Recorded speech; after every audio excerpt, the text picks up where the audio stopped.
tỷ lệ thuê ạ.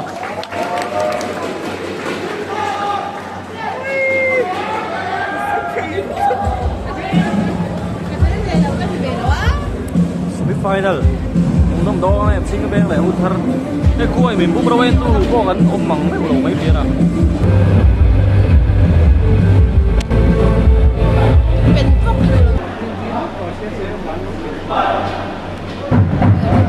Volleyball League sắp thì xong Bali. Thế này hiền bị bỏ semi-final rồi. Khi hậu đồ là dẫn này tung tủ cái hệ thống thar volleyball tập. Đây. Lên. Team Bank Spikers Stanley Team Bank Spikers hian jersey var kun thar hian jersey var lam sen var chalo ne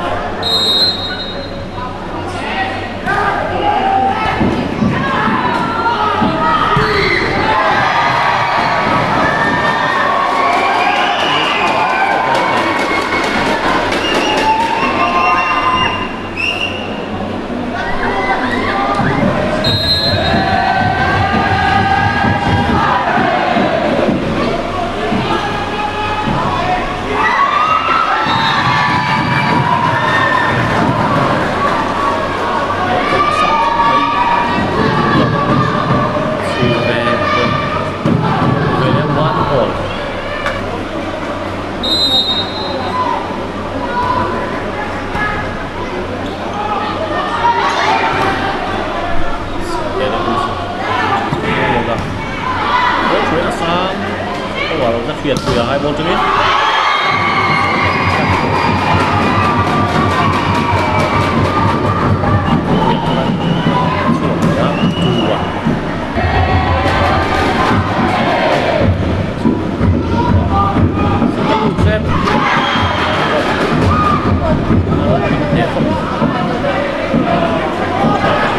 có người phòng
เ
họ phóng tiền sẽ sẵn mà mình tầm lồng foul six chắc lệ thế đó ball ball phía biên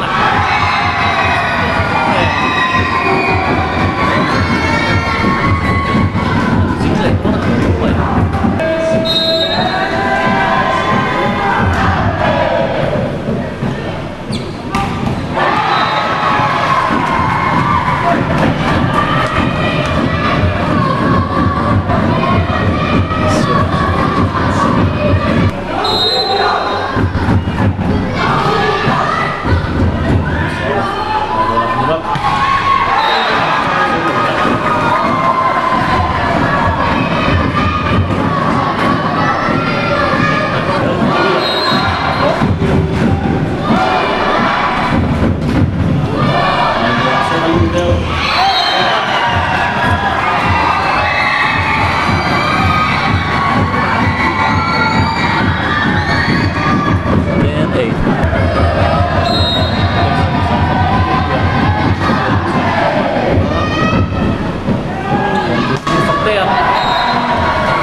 Ball ball phóng tiền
Fabian này mà bỏ chuột về 18-15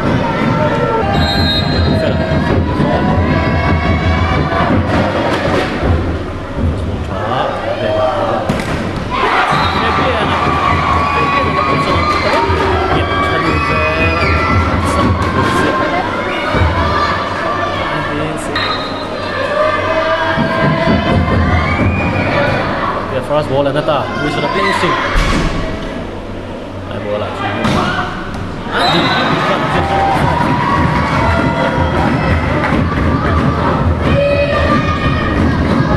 I got 1 point score ba 16-19 zone na David free ball kan menunjukkan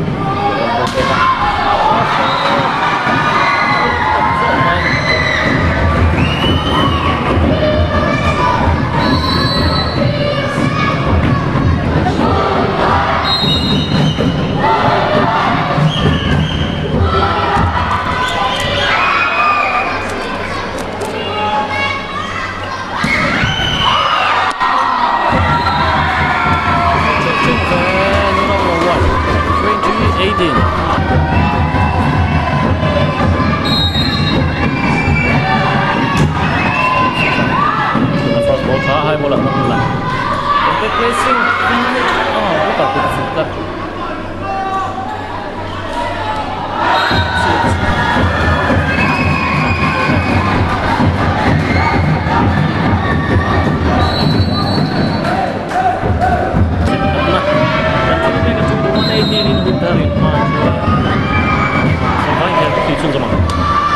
short push này puya sisa ini còn phải cáo chơi để cả những vâng lệ những chỗ là tập vâng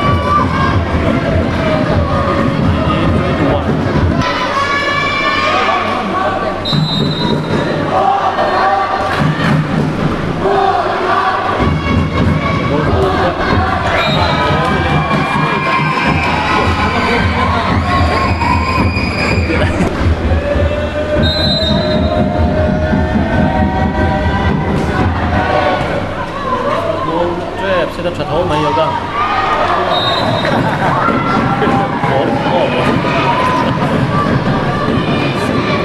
sẽ tập thế là lỗ tiếp rồi set point này xong dễ lắm đây quy service á của cả short ball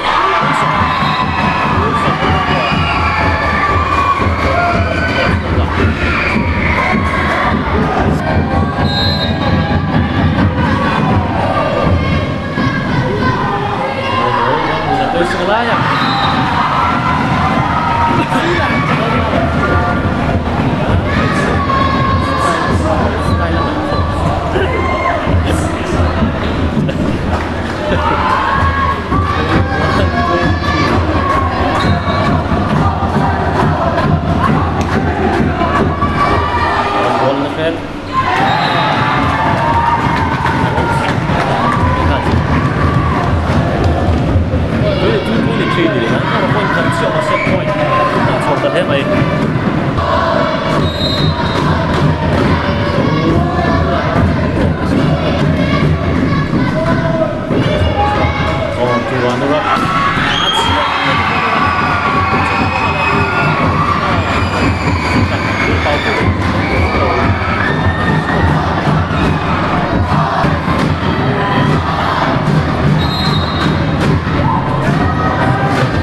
Den first set dan lah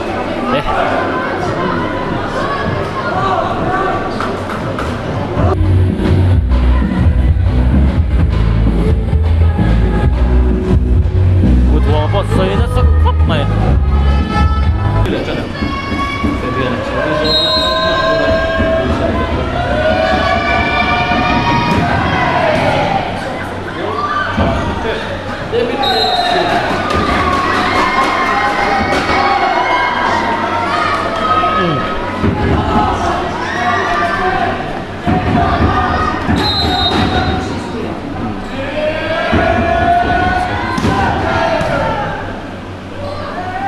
layak semua.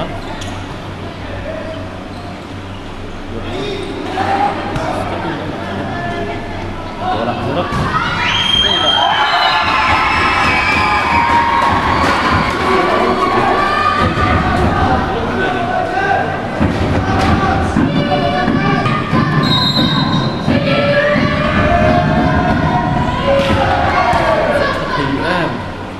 Xếp đối thủ sàn lần này thì đối chất tôi nghĩ là sẽ không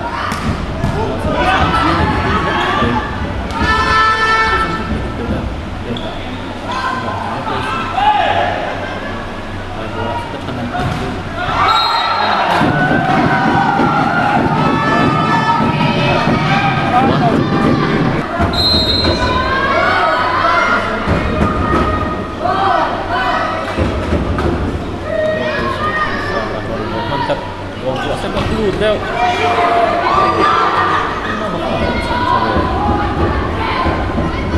short ball này cũng đặt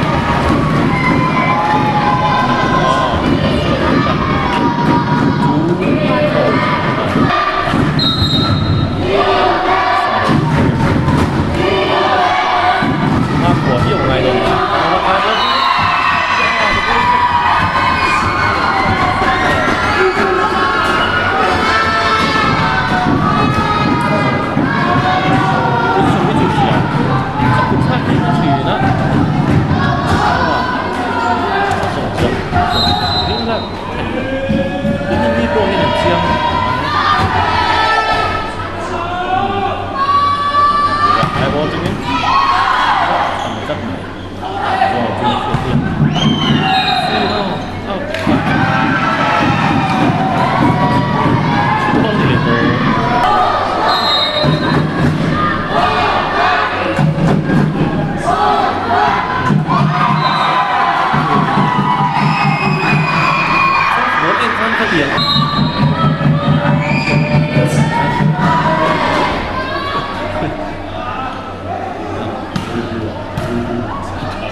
bola Vivian.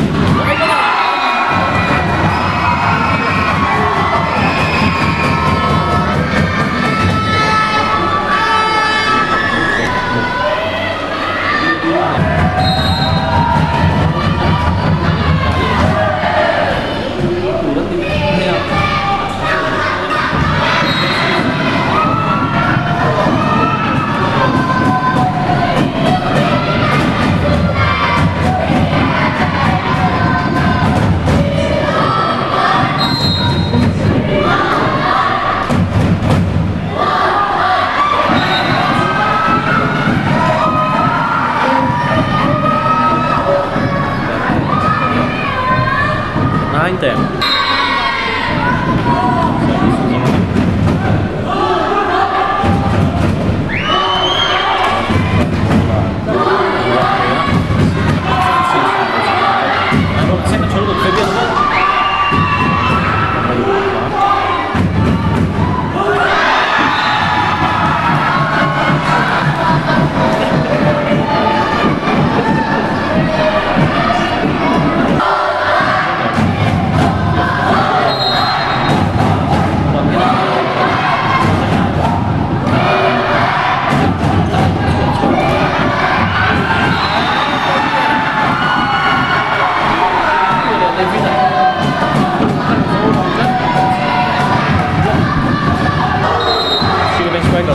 Đuôi về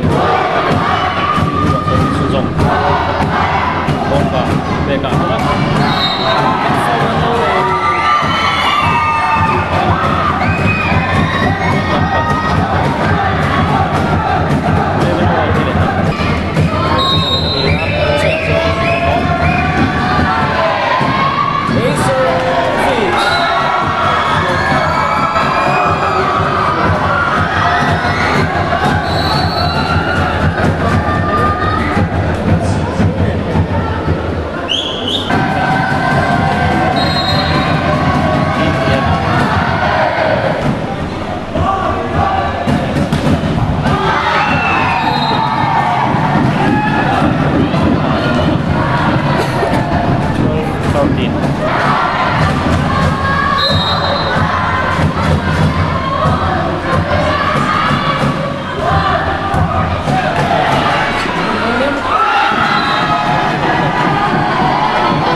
Hai bola, không như nào, một đôi block.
Set tina hun thar ten la le tai munom chin rem khóc ai cô ni se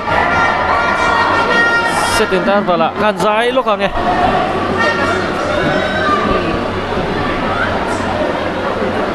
so da son anura ka partner om vetlat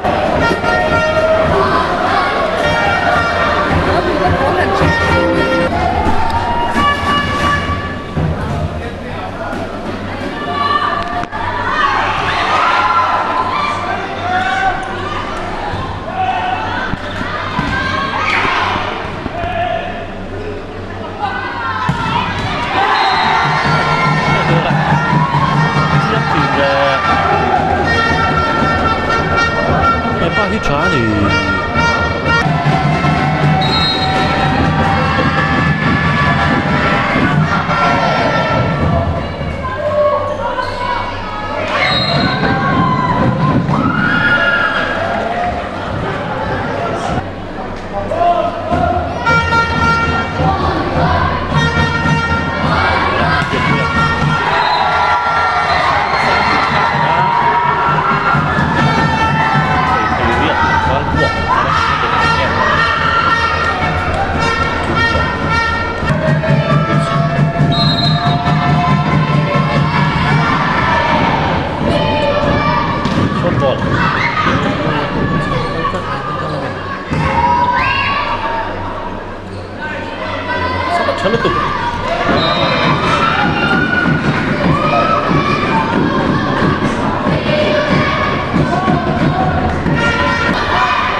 thì nè.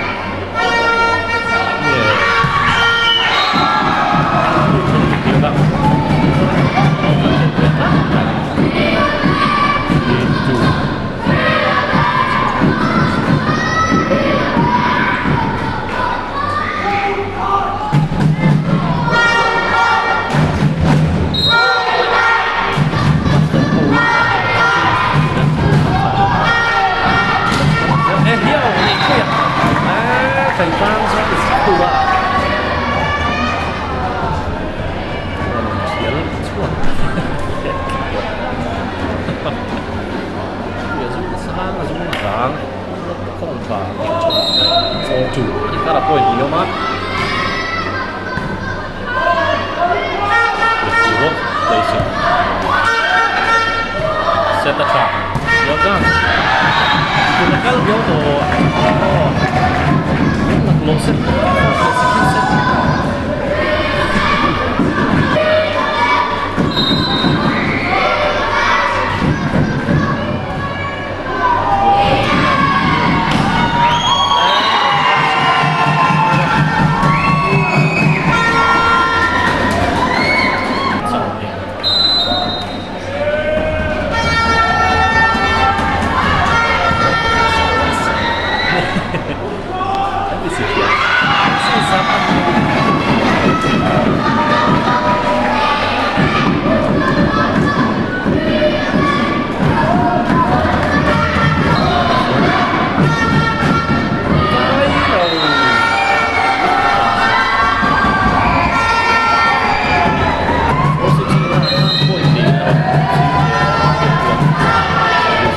First ball na shot. David Pichon.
Gần đấy đó là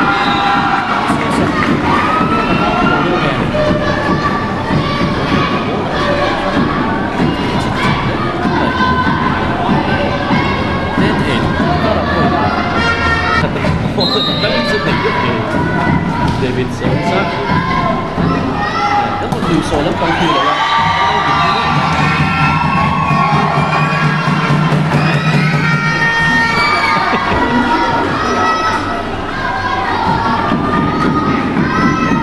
Đấy, đẹp.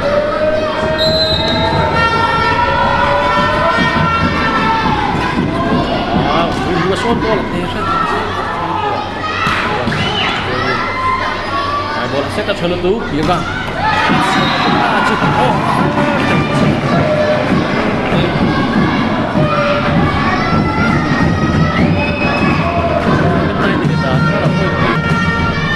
Bên này thì nó cái sắt to tôi đặt sẵn cứ như là sạch lên thì hiểu tôi chơi vẫn chưa được rồi chùa hiện ra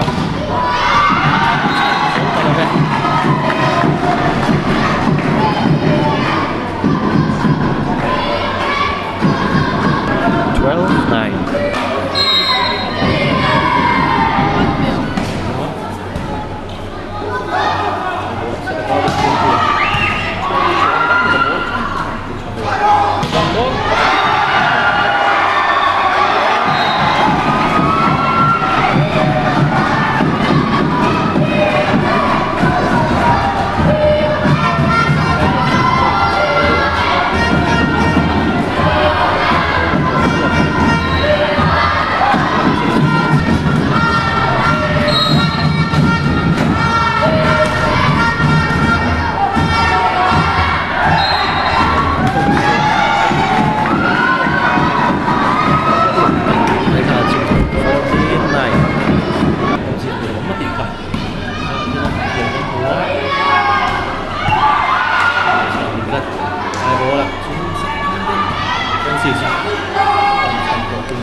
12-9 11-16 anu ragawa.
15-13.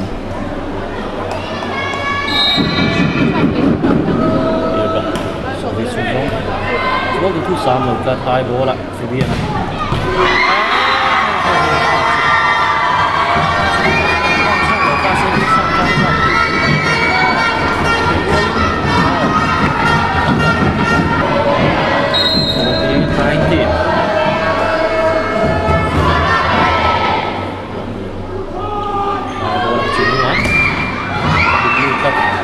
David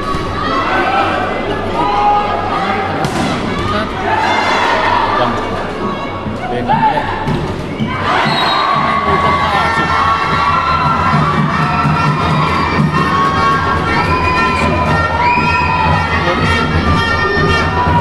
hai dấu đầu triệu này 15-19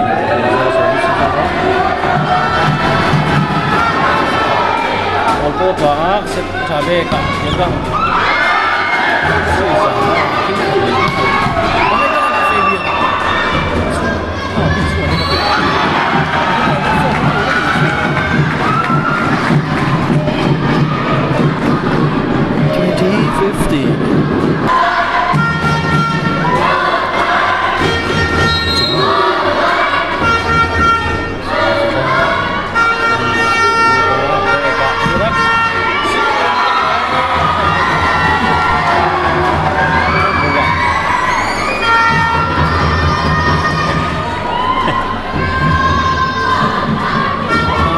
sure, 16.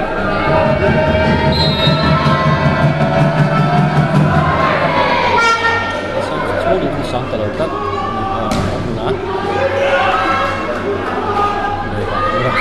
Layak placing ah.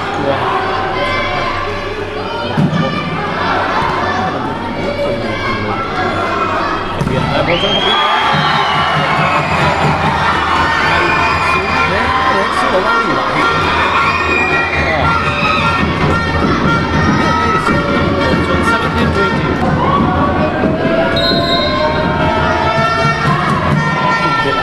Sana nili sih.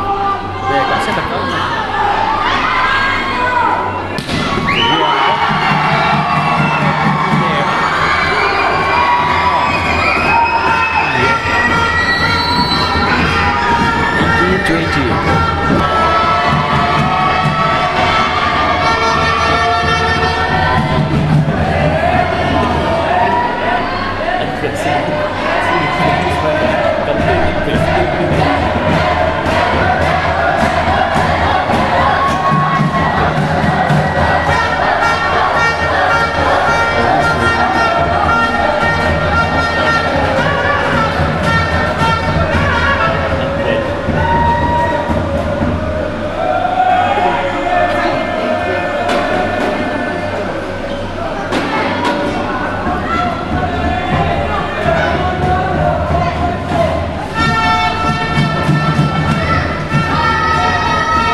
David orang muda tua sekarang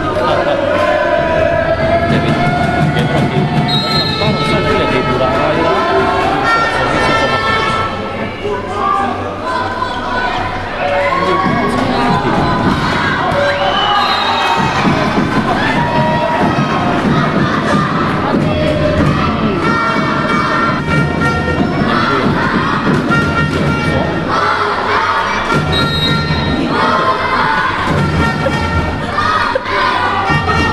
Fabian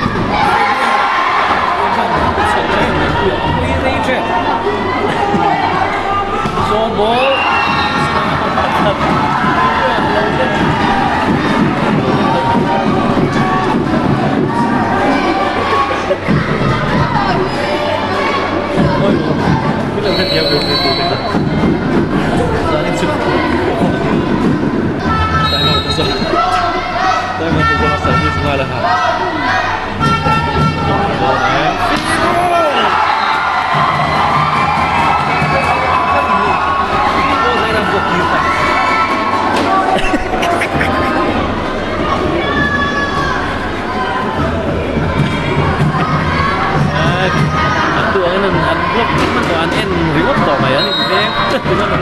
Nah ini 19-22 Fabian service á về cả yogang cái lẽ chia mà lâu lắm anh hai bộ đã nữa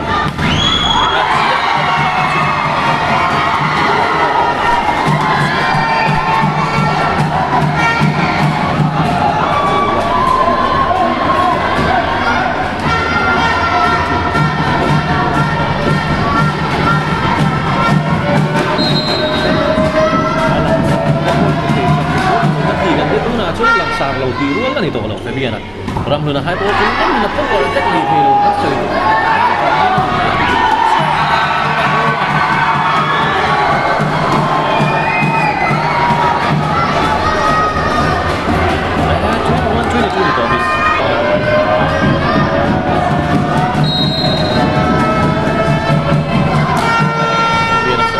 dia lo naik dia kalau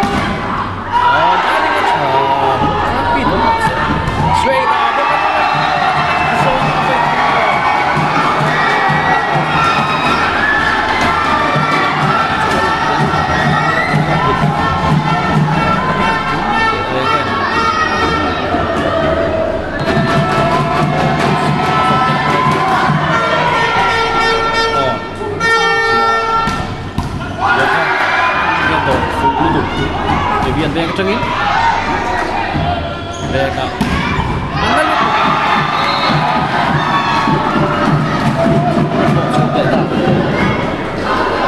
23-22 set point nah buat kecil mau itu tak sih kan bola makan bola placing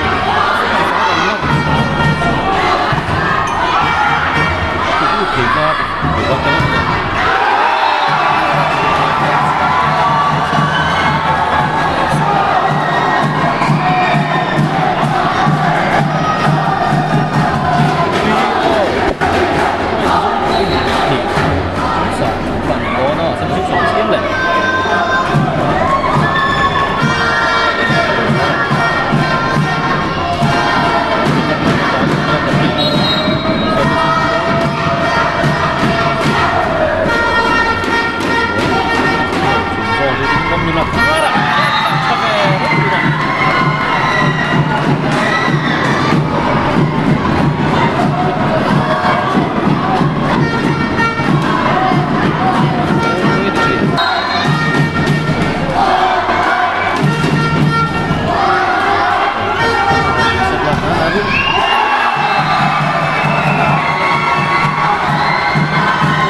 kan Spikers lama hian David ate hingsang ate hi Eric Pautu Academy chuak kan nia sa Eric achuma lom thun sei tak me mewa tin chu ti rual chuan kun thar lama hian Fabian la lung ne ma na omboka Eric Pautu Volleyball Academy chuak thawan nia Eric Pautu Volleyball Academy hi Mizoram Aizola volleyball zirna ommania ani ba ka hian SYS Academy oma NIS coaching NIS coach chen en kola ni bokani sa re ki NIS coach ni thok boka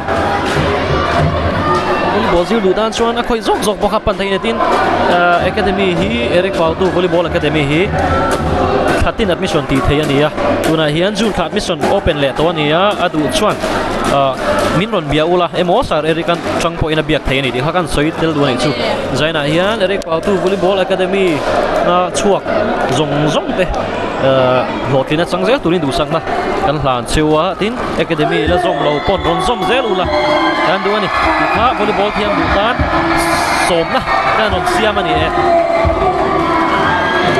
ta khen Mary dong ik po ma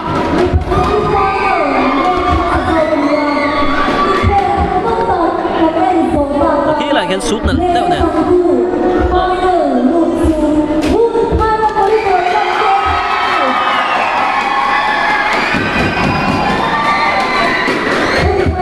mình xin cái bên Spiker Sport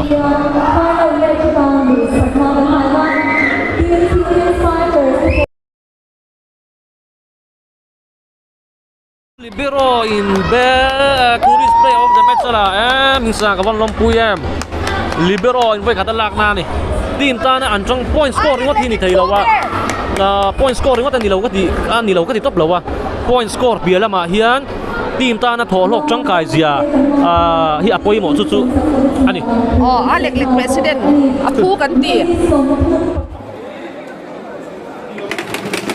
cái ring to ni o bring it on sao sao sao puyan Ready? puyan ti der don ya cái ring Eh, chị đến ngâm lầu. Anti le unan ti suti